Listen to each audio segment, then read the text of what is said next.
Hello મિત્રો, આજના વિડીયોમાં દરેકનું સ્વાગત છે. આજે તારીખ 8/3/2025 અને શનિવારના લગભગ 10-10:30ની આજુબાજુમાં વિડીયો બનાવી રહ્યો છું. ઘણા સમયની મંદી પછી બજાર 2-3 દિવસથી પોઝિટિવ ટ્રેન્ડમાં છેલ્લે રહ્યું. ખાસ તો 3 સેશન છેલ્લા 3 દિવસની પોઝિટિવ હતી. બજારની ચર્ચા કરીએ અથવા તો કોઈ પણ સ્ટોક વિશેની આપણે વાતચીત કરીએ એ પહેલાં ડિસ્ક્લેમર જે આવે છે બરાબર જોઈ લેવું કે આ ચેનલ ઉપર આપણે ફક્ત એજ્યુકેશનલ પર્પઝથી ચર્ચા કરીએ છીએ, કોઈ લેવા વેચવાની ટિપ્સ આપતા નથી, કોઈ ભલામણ અહીંયાથી આપણે કરતા નથી. બજાર છેલ્લા દિવસોમાં થોડું પોઝિટિવ ટ્રેન્ડમાં આવ્યું છે. 22,500ની ઉપર નિફ્ટી બંધ આવ્યો છે. બેંક નિફ્ટી પણ થોડું મજબૂત છે અને હજી પણ એવું શક્યતા છે કે બેંક નિફ્ટીની અંદર થોડી ઘણી સ્ટ્રેન્થ આવે, કારણ કે લેન્ડિંગ માટેના પોઝિટિવ સમાચાર છે. બજાજ ફાઇનાન્સ તમે જોતા હશો છેલ્લા 1 મહિનાથી આવી ખરાબ બજારની અંદર પણ સારું પરફોર્મન્સ આપી રહ્યું છે. તો આ વસ્તુ પોઝિટિવલી બની શકે છે. પણ છતાં હજી એક પ્રશ્ન એવો થાય આપણા મગજમાં કે શું બજારમાંથી તકલીફ જે હતી એ દૂર થઈ ગઈ, પ્રોબ્લેમ્સ જે હતા એ પૂરા થઈ ગયા? તો એનો જવાબ મિત્રો નામાં આવે છે. પ્રોબ્લેમ્સ તો હજી રહેવાના છે, કારણ કે ઇકોનોમીને અસર કરી શકે, ઇકોનોમીને અસર કરે એના કરતાંય તે ખાસ કરીને સેન્ટિમેન્ટને અસર કરે એવા પરિબળો હજી પણ છે. અને એ પરિબળો બેલેન્સ થયેલા છે એટલે અહીંયાથી વધારે ઘટતું બજાર અટકી ગયું છે. એ કઈ રીતે તમને બતાવું કે ટ્રમ્પ સાહેબના આવ્યા પછી ટેરિફ વોર શરૂ કર્યું એમણે, અને ઇન્ડિયા માટે પણ એમણે કહી દીધું કે રેસિપ્રોકલ ટેરિફ લાગશે, એટલે કે તમે જે વસ્તુમાં જેટલા ટેરિફ લગાડશો એટલા અમે લગાડશું. દાખલા તરીકે ત્યાંથી આવતી કાર ઉપર અત્યારે 100% ઇમ્પોર્ટ ડ્યુટી છે, તો અહીંયાથી આપણે પણ જે કાર મોકલવાની થતી હશે એના ઉપર પણ એ 100% ડ્યુટી કરશે. આ રીતની એમણે વાત કરી છે. એટલે ટેરિફ લાગવાના ડરથી જે કંપનીઓનો બિઝનેસ અમેરિકામાં સારો એવો છે એ બધી કંપનીઓને અસર થાય એ સ્વાભાવિક છે. ઇવન ફાર્મા સેક્ટરથી માંડી અને બધા સેક્ટરો ચિંતિત હોઈ શકે છે. એટલે આ એક વસ્તુ બજારના સેન્ટિમેન્ટ માટે નેગેટિવ વસ્તુ કહેવાય, કારણ કે ટેરિફથી ખાલી ઇન્ડિયા નહીં પણ આખા વિશ્વની અંદર પણ ઘણી બધી ઉથલપાથલ, ઘણા બધા ફેરફારો થઈ શકે છે. અને આજના સમયમાં દરેક દેશ બીજા કોઈને કોઈ દેશ સાથે, કોઈને કોઈ એક રિજન સાથે બિઝનેસ માટે કોઈ એવી રીતે જોડાયેલો હોય તો આ બધી જે કંઈ તકલીફો આવે એનાથી આપણે પણ બચી ના શકીએ. ઇવન કેટલાક સમાચાર આપણા માટે પોઝિટિવ કહેવાય, જેમ કે ચાઇના ઉપર એમણે જે ટેરિફની વાત કરી છે તો એ આપણા બિઝનેસ માટે પોઝિટિવ કહેવાય. પણ એમ છતાં પણ એમાં કેટલાક મેક્રોસ, એટલે કે સૂક્ષ્મ દ્રષ્ટિએ આપણે જોવા જઈએ તો ઘણી એવી બધી વસ્તુઓ પણ નીકળે કે જે આપણા ઇકોનોમીને અથવા આપણી કંપનીઓના બિઝનેસને નુકસાન કરતી હોઈ શકે છે. પણ એ કેસ વાઇઝ અલગ અલગ દરેક દ્રષ્ટિએ આપણે જોવું પડે. પોઝિટિવ વસ્તુ એ બની છે ખાસ કરીને કે ડોલર ઇન્ડેક્સ નીચે આવતો જાય છે. બોલ્ડ ઇન થોડી ઘટી છે અને ડોલર ઇન્ડેક્સ નીચે આવે એટલે રૂપિયો થોડો મજબૂત બને, બીજા દેશોની કરન્સી થોડી મજબૂત બને તો એ ઇકોનોમી માટે ફાયદો થાય. અને આપણે ઇન્ડિયા માટે ખાસ કરીને ક્રૂડ જે છે એ $70 પણ નીચે આવી ગયું છે. તો આપણી ઇકોનોમી માટે આ એક ખૂબ સારી બાબત કહી શકાય. અને આમ જોવા જઈએ તો ઘણા સમયથી ક્રૂડ લગભગ $69-68 માંડી $75-76 આજુબાજુ જ સ્થિર છે. એટલે સ્થિરતા જેટલી રહેતી હોય એટલું વધારે સારું આપણા માટે છે, આપણી ઇકોનોમી, કારણ કે મેઇનલી આના ઉપર જ ડિપેન્ડ છે. આપણું ફોરેન રિઝર્વ જે છે કે ડોલરમાં જે આપણે પેમેન્ટ કરવું પડતું હોય એ વધુ પડતો ભાગ જે છે ક્રૂડ માટે જતો હોય છે. બીજી વસ્તુઓ આપણે એટલા મોટા પ્રમાણમાં એક્સપોર્ટ નથી કરતા. સૌથી વધારે જે એક્સપોર્ટ કરતા હોઈએ આ વસ્તુ છે. પણ તેમ છતાં લોંગ ટર્મ વ્યૂની વાત કરીએ તો હજી પણ ઇન્ડિયન ઇકોનોમીનો ગ્રોથ બીજા બધી કોઈ પણ ઇકોનોમી કરતાં પણ સારો રહેવાની પૂરેપૂરી શક્યતા છે. વચ્ચે ચડ ઉતર આવશે, એમાં ના નથી. અને આ વર્ષ તો એ જ પ્રમાણનું જશે, વધઘટ થશે એ પ્રમાણે. બાકી ઓલ ઓવર તો પ્રમાણમાં જેને કહેવાય કે બજારનું રિટર્ન આજથી તમે 2 વર્ષ પછી, 3 વર્ષ પછી, 5 વર્ષ પછી અથવા તો 10 વર્ષ પછીનો ગણતરીથી ચાલતા હો તો 100% એ કોઈ પણ એસેટ કરતાં સારું આપે એવી પૂરેપૂરી શક્યતા છે. હા, કોઈ એકાદી બે એસેટ કદાચ કોઈ મેટલ્સ કે કોઈ આઉટ પરફોર્મ કરી શકે થોડા ઘણા માર્જિનથી, બાકી ઓલ ઓવર બીજા કોઈ પણ એસેટ્સ કરતાં સારું રિટર્ન આપે એવી પૂરેપૂરી શક્યતા છે. હવે આપણે વાત કરીએ સ્ટોકની, તો પહેલાં વહેલા ચર્ચા જે કરવાની છે આજે જે એક ઇન્ટરેસ્ટિંગ સ્ટોકનો સ્ટડી ઘણા સમયથી ચાલે છે, પણ હજી એના કેટલાક પોઈન્ટ્સ જે છે એ ક્લિયર નહોતા થતા, એટલે એની ચર્ચા નહોતા કરતા. એ છે આપણે મિસિસ બેક્ટર ફૂડ. નવી કંપની, એટલે નવી એટલે બજાર માટે નવી કહી શકાય. 2-4 વર્ષમાં જેનો આઈપીઓ આવીને લિસ્ટિંગ થઈ હોય એવી કંપની છે. અને વિડીયો કદાચ થોડો લાંબો બને આજે, કારણ કે શનિ રવિ છે અને ઘણી બધી ચર્ચાઓ આપણે કરવાના છીએ.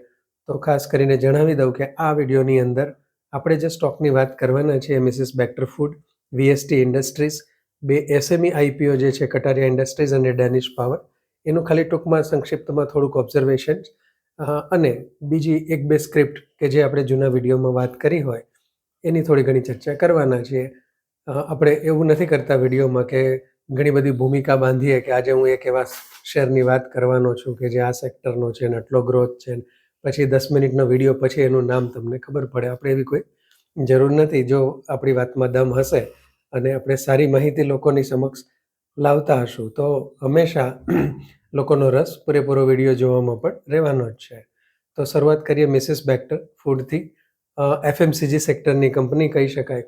આપણા રિજનમાં પ્રમાણમાં ઓછું જોવા મળે છે, પણ હું ખાસ કરીને દિલ્હી કે એમ જ્યારે જતો હોઉં છું ત્યારે એમની જે ક્વિકર ક્રેમિકા બ્રાન્ડના બિસ્કિટ્સ છે કે એની કૂકીઝ જે છે એ ઘણી બધી દુકાનોથી માંડી, રેલવે સ્ટેશનથી માંડી અને એ મળતી હોય છે અને ખૂબ સારી પ્રોડક્ટ છે.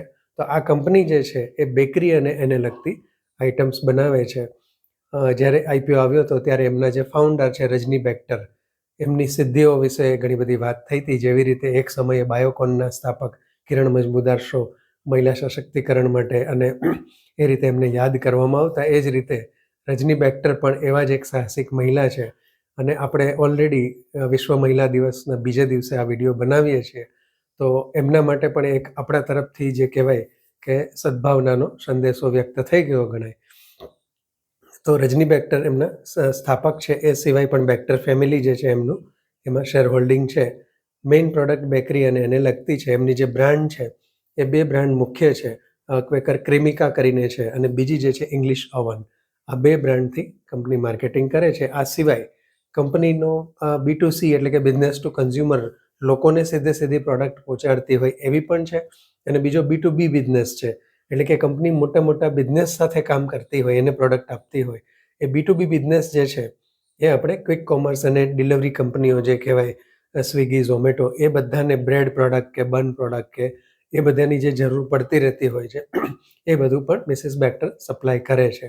ખૂબ એફિશિયન્ટ કંપની છે. પ્રોડક્ટ પણ એવી છે કે જેની ડિમાન્ડ દિવસે ને દિવસે વધતી જવાની છે. આપણે લોકોને બેકરી પ્રોડક્ટની ઘણી બધી ટેવ પડી ગઈ છે અને દિવસે વધતી જાય છે. કોઈ બર્થડે આપણે કેક વગર સેલિબ્રેટ થતો નથી જોતા. આપણે ક્યારેય એવો કોઈ બર્થડે નથી જોયો કે ચલો આજે આપણે સુખડી બનાવીને સુખડીને કટ કરીને સેલિબ્રેટ કરીશું. ખરેખર તો એવું કંઈક થવું જોઈએ. કોઈ કંપનીને આઈડિયા આવશે તો કદાચ એ પણ ભવિષ્યમાં માર્કેટમાં આવશે. કારણ કે જો તમે કોઈ સારા પ્રસંગે ડેરી મિલ્ક એવું કહેતી હોય કે કુછ મીઠા હો જાય, તો આપણી પાસે આપણી તો સુખડી છે જ સરસ મજાની, મસાલેદાર સૂંઠને નાખીને બનાવી હોય, તો એ ડેરી મિલ્ક ખાતા હોય એનાથી પણ વધારે મજા આવે. તો આ રીતે કંપની બેકરી પ્રોડક્ટ્સમાં છે, એટલે એમનું ફ્યુચર જે છે એમના માટે કોઈ પ્રશ્ન નથી. ડિમાન્ડ કાયમ માટે રહેવાની છે. અને કંપનીનો જે ટ્રેક રેકોર્ડ રહ્યો છે એ ખૂબ સરસ રહ્યો છે. પ્રમાણમાં સારો એવો ગ્રોથ છે અને સારા રિઝલ્ટ આપ્યા છે કંપનીએ. છેલ્લા કેટલાક 2-3 ક્વાર્ટરથી કંપનીનું રિઝલ્ટ જે છે એ થોડું ઘણું સ્ટેગ્નન્ટ છે. રેવન્યુની દ્રષ્ટિએ અને પ્રોફિટની દ્રષ્ટિએ થોડો ઘણો ગ્રોથ આપ્યો છે. તો એ પણ આમ અત્યારના સમયે જોવા જવાય તો આમ તમે છેલ્લા ક્વાર્ટરના રિઝલ્ટ જોશો તો મોટાભાગની ખૂબ સારી કંપનીઓમાં એ ઓબ્ઝર્વેશન આપણને જોવા મળતું હતું કે કંપનીનો રેવન્યુ ગ્રોથ છે પણ પ્રોફિટ ગ્રોથ નથી, માર્જિન કોન્ટ્રેક્શન થતું જાય છે. દરેક કંપનીઓ, મોટી સારી કંપનીઓમાં આ વસ્તુ હતી. અને એને જ કારણે કદાચ બની શકે કે આ 24-25 હજારની આજુબાજુનો નિફ્ટી અત્યારે 22,500ની આજુબાજુ છે. કારણ કે અલ્ટિમેટલી છેલ્લે તો અર્નિંગ ગ્રોથ જે છે એ જ કામ કરવાનું છે. વહેલા મોડું અર્નિંગ ગ્રોથ સારો હશે તો બજાર કંપની અથવા કંપનીનો ભાવ સારો જ રહેવાનો છે. બાકી અર્નિંગ ગ્રોથ નહીં હોય તો ગમે તેટલી ઇકોનોમી સારી હોય તો પણ એ કંપની સારું નથી કરવાની. એટલે આ એક કંપનીની પ્રોડક્ટની વાત થઈ. થોડું ફાઇનાન્શિયલ્સ જોઈ લઈએ તો કંપનીનો પી રેશિયો લગભગ 60-61ની આજુબાજુ છે. આરઓસી અને આરઓઈ જે છે એ 23-25% આજુબાજુ છે, જે પ્રમાણમાં એફએમસીજી માટે સારું કહી શકાય. કંપનીની ડિવિડન્ડ યીલ્ડ પણ પ્રમાણમાં સારી એવી છે. આ કંપનીની જે કોમ્પિટિટર કંપનીઓ આમ જોવા જઈએ તો બ્રેડ અને બેકરી સેગમેન્ટમાં કામ કરતી લગભગ બહુ ઓછી કંપની છે, પણ એફએમસીજીની વાત કરી લઈએ તો હડસન એગ્રો જે છે, વરુણ બેવરેજીસ છે, આમ ભલે એના સેગમેન્ટ જુદા છે પણ અલ્ટિમેટલી એ એફએમસીજીમાં આવે. બીકાજી ફૂડ છે, આ બધી કંપનીઓની થોડી ઘણી પ્રોડક્ટ જે છે કે એને કંઈ ક્રોસ થતી હોય, બાકી પિયર ટુ પિયર કમ્પેરિઝન તો લગભગ ક્યાંય નથી. તો આ બધી એફએમસીજી કંપનીઓના તમે પી રેશિયો જોશો તો એ પણ લગભગ 60ની ઉપર બધાનો જોવા મળતો હોય છે. એટલે આ કંપની પણ લગભગ ક્યારેય બહુ સસ્તા પીથી મળે એવું નથી લાગતું. તેમ છતાં એનો પ્રાઇસ જે છે અત્યારે એ પ્રાઇસ એના હાઈથી ઘણો કરેક્ટ થયેલો છે, પણ છતાં હજી એટ્રેક્ટિવ લેવા માટેનો એટ્રેક્ટિવ પ્રાઇસ નથી. અહીંયાથી જો થોડા કરેક્શનમાં મળે લગભગ 55-56ના પીની આજુબાજુ તો વધારે સારું કહી શકાય આ સમયમાં. પછી ધારો કે હજી એક એનું ક્વાર્ટરલી રિઝલ્ટ આવી જાય, રિઝલ્ટ સારું આવે તો ઓબ્વિયસ છે કે જો ભાવ ત્યાં ને ત્યાં હશે તો પી જે છે ઓછો થઈ જ જવાનો છે.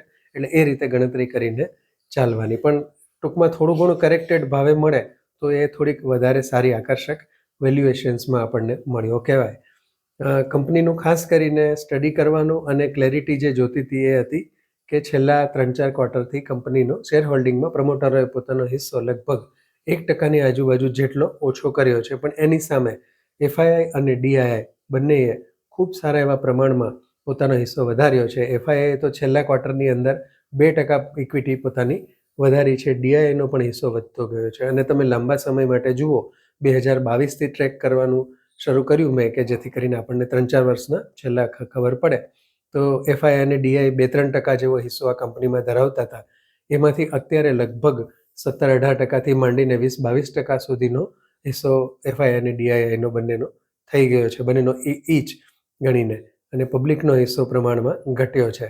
તો આ એક ખૂબ સારી નિશાની કહેવાય કે અત્યારના સમયમાં જ્યારે એફઆઈઆઈ જે છે પોતાનું હોલ્ડિંગ ઓછું કરે છે, આપણે જોતા હોઈએ છીએ કે એ દિવસે ને દિવસે વેચતા રહ્યા છે, એ સમયે પોતાનો વિશ્વાસ જગાવે તો એ ખૂબ સારી કંપની માટેનો બેનિફિટ કહી શકાય અને કંપનીનું એમનો ટ્રસ્ટ કહી શકાય. કારણ કે મોસ્ટલી ઇન્સ્ટિટ્યુશન્સ જે છે એ બધું રિસર્ચ કરીને પોતાનું બધું સ્કટલબટ કરીને, સ્કટલબટ એટલે કે કંપની વિશેની બધી ઝીણી માહિતી એકઠી કરવી એના ડિસ્ટ્રીબ્યુટર પાસેથી, એમની સાથે કામ કરતા હોય, એમની પ્રોડક્ટ ચેક કરીને, બજારમાં ફરીને, આ બધી વસ્તુઓ કહેવાય છે. તો એમણે આ ઘણું સારું કરેલું હોય છે, એટલે આપણે એવું માની શકીએ. અને એફઆઈઆઈની અંદર પણ ખૂબ સારા નામ છે, પાઇન બ્રિજ, અબુધાબીથી માંડી, અને ડીઆઈઆઈમાં પણ ઇન્ડિયાની સારી ઇન્સ્ટિટ્યુશન્સ જે છે એમનું રોકાણ છે. તો આ એક સ્ટોક ચોક્કસપણે હું મારા ધ્યાનમાં રાખવા માટેનું ઈચ્છા ધરાવું છું. એ સિવાય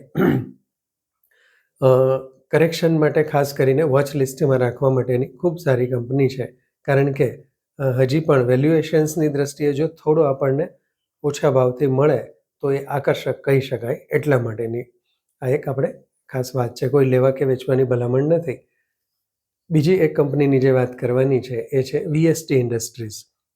વીએસટી ઇન્ડસ્ટ્રીઝ એટલે આમ જોવા જઈએ તો મૂળ એમનો બિઝનેસ ટોબેકો ઇન્ડસ્ટ્રીઝનો છે. તમાકુમાં એક કામ કરતી કંપની છે, તમાકુ અને સિગારેટ પ્રોડક્ટ્સ અને ટોબેકોમાં કામ. એટલે આમ જોવા જઈએ તો આ એક સીન ઇન્ડસ્ટ્રીઝ કહેવાય. સીન એટલે કે પાપની ઇન્ડસ્ટ્રીઝ, જેની અંદર વેપન બનાવતી કંપની પણ આવી શકે. એક સમય એવો હતો કે એલએનટી જે છે એને પણ એના બિઝનેસના પ્રમાણમાં, એના ફાઇનાન્શિયલ્સ રિઝલ્ટના પ્રમાણમાં સારો એવો ભાવ નહોતો મળતો, કારણ કે એ આર્મીને જે આર્ટિલરી ગોળીઓ ને મશીન, પહેલાં જે બંદૂકની ગોળીઓ કે બીજી પણ કેટલીક પ્રોડક્ટ સપ્લાય કરતી હતી એને કારણે. હવે તો જો કે એમણે એ બિઝનેસ પ્રમાણમાં ઘણો ઓછો કરી નાખ્યો છે, અથવા લગભગ નહીવત કરી નાખ્યો છે. તો વીએસટી ઇન્ડસ્ટ્રીઝ જે છે એ પણ આવી એક મેઇન કેટેગરી છે સિગારેટ અને તમાકુને લગતી. પણ આ ઇન્ડસ્ટ્રી આમ જોવા જઈએ તો દિવસે ને દિવસે ગ્રો થતી રહેતી હોય છે. એનો નેગેટિવ પોઈન્ટ એક એ છે કે બજેટ વખતે હંમેશા પહેલાંના સમયમાં આ ઇન્ડસ્ટ્રી ચિંતા કરતી કે આ વખતે ડ્યુટી કેટલી વધારી શકે છે, કારણ કે લિકર અને ટોબેકો આ એક એવી વસ્તુ છે કે એમાં ગમે ત્યારે ગવર્મેન્ટ જે છે એ ટેક્સ વધારી દે 5%, 10% કે ગમે તેટલો. તો એના માટે કોઈ પબ્લિક કે કોઈ ચિંતા કરવાનું નથી, કે આંદોલન નથી કરવાનું કે આટલો બધો ટેક્સ શા માટે છે, કેમ થશે આવું બધું, એટલા માટે. એટલે આ એક એમનો નેગેટિવ પોઈન્ટ કહી શકાય. અને દિવસે ને દિવસે વર્લ્ડમાંથી વધારે પડતું આવી બધી વસ્તુઓ જે વ્યસનને લગતી છે એના વિરુદ્ધની ઝુંબેશ વધારે સ્ટ્રોંગ થતી જાય છે. એટલે એક આ વસ્તુ ધ્યાનમાં રાખવી જોઈએ. બાકી ઓલ ઓવર કંપની ખૂબ સારી, અને એસ ઇન્વેસ્ટર રાધાકૃષ્ણ દામાણીજીનો હિસ્સો પણ એમાં ખૂબ સારો એવો છે. છેલ્લા 2-3 વર્ષમાં એમણે હિસ્સો વધાર્યો પણ છે. કંપનીના ફાઇનાન્શિયલ્સ પણ સારા છે. 30%ની આજુબાજુમાં ROCE અને ROEથી કામ કરે છે.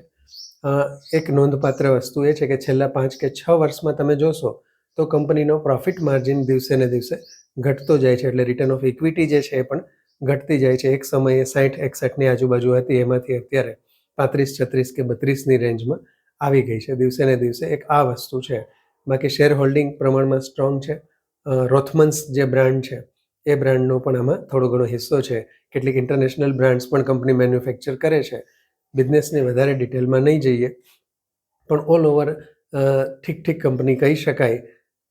એક જ વસ્તુ થોડું ઘણું આપણને રોકે એવું છે કે દિવસે ને દિવસે કંપનીની રિટર્ન ઓફ ઇક્વિટી ઘટતી જાય છે. બહુ એટલી બધી ઘટી નથી, પણ થોડા પ્રમાણમાં છેલ્લા 5 વર્ષમાં ઘટી છે.